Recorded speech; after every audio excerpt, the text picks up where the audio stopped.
Hi, welcome to Motorcycle Tours to Spain. No top tips again. This is part 2 of the Moto Morini Escape review.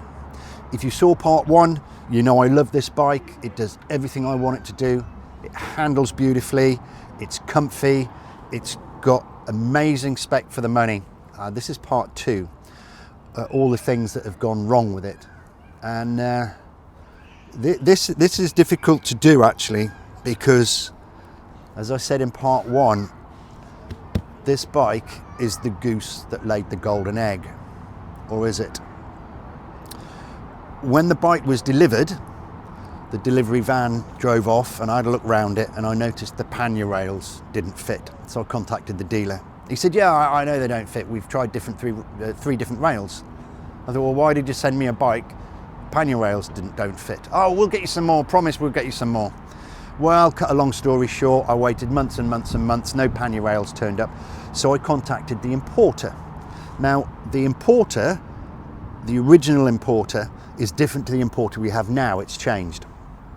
So phoned the original importer up, Andy, and he said, that's no good, Ollie, I'll send you some more. Within 2 days, new pannier rails arrived. I fitted them, perfect. Why did I have to wait 9 months? Why did I have to fight?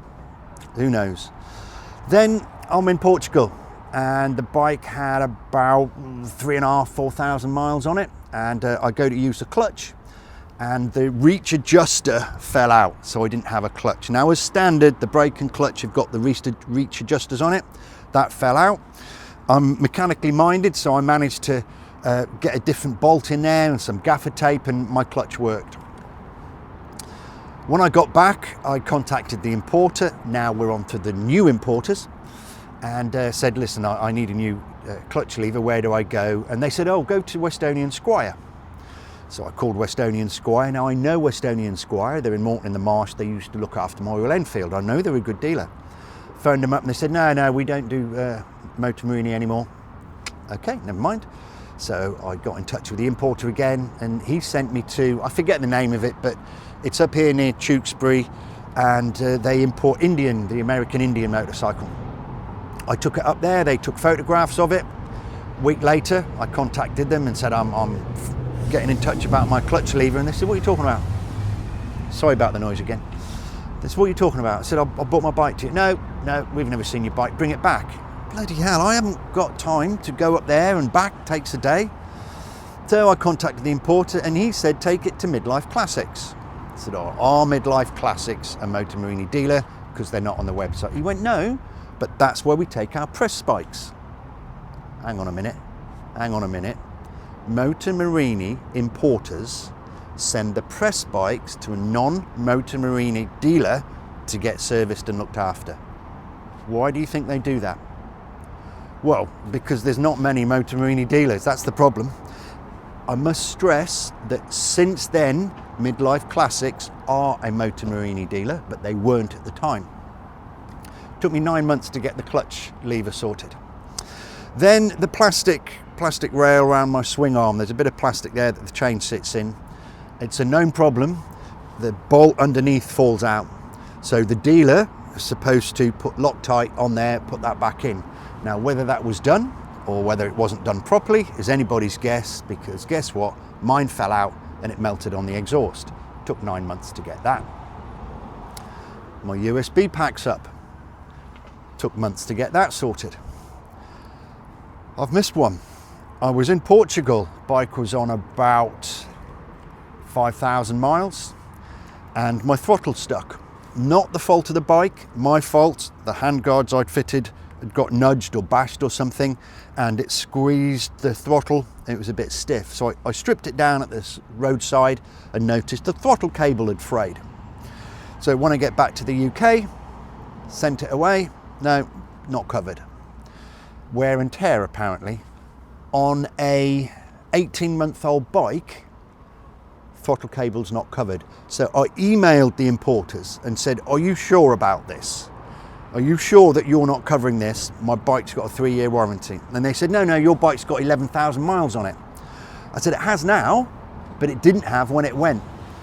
The email I got back said, we often replace throttle cables in these, hang on a minute, you often replace throttle cables? Don't you think then that's a problem with the throttle cable? Anyway, it wasn't done under warranty. The next thing is just happened. The bike's on about 14,000 miles. I pushed it out the garage 2 days ago. Front fork oil seals pissing out. I mean, pissing out. So I've got some fork oil seals on the way. They're not covered under warranty. They're a serviceable item on a bike that's not 3 years old yet, with 15,000 miles, which is about 22,500 kilometers, front fork oil seals knackered. I've had the bike fully serviced, never missed a service. It's had a couple of main dealer services.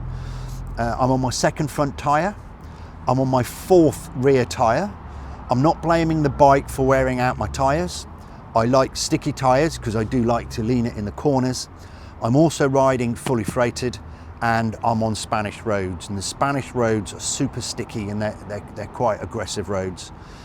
I had chain and sprocket changed at 8,000 miles, 8,500 miles, that was changed. Oh yeah, 13,500 miles, bike wouldn't start, so I had to have a new ignition assembly under warranty, so that was lucky. Now, I did say in part one that this was the goose that laid the golden egg.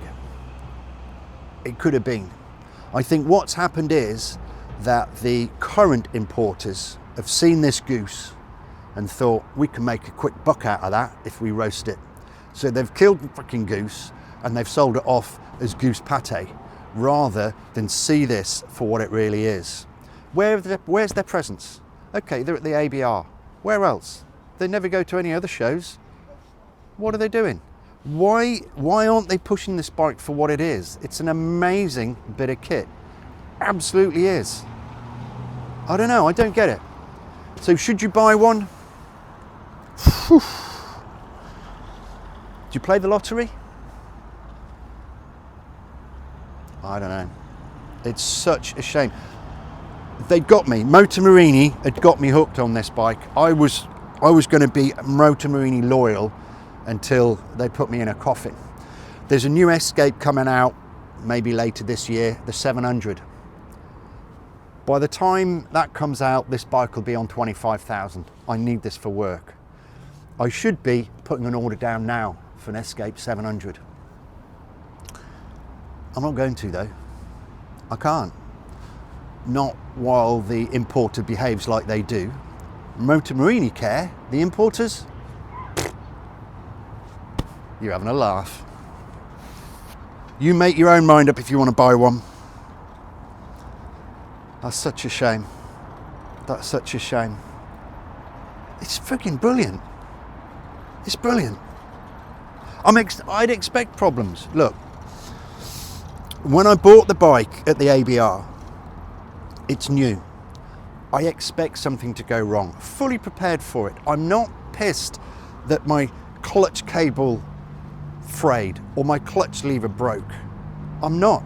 What does gripe me is taking 9 months. Look, the bike's got a warranty. The clutch lever's knackered. Just send me another one. It's not a bother. Why do we have to fight? Why does a dealer send pannier rails out that don't fit? Really? Don't get it. Don't get it. Beyond me.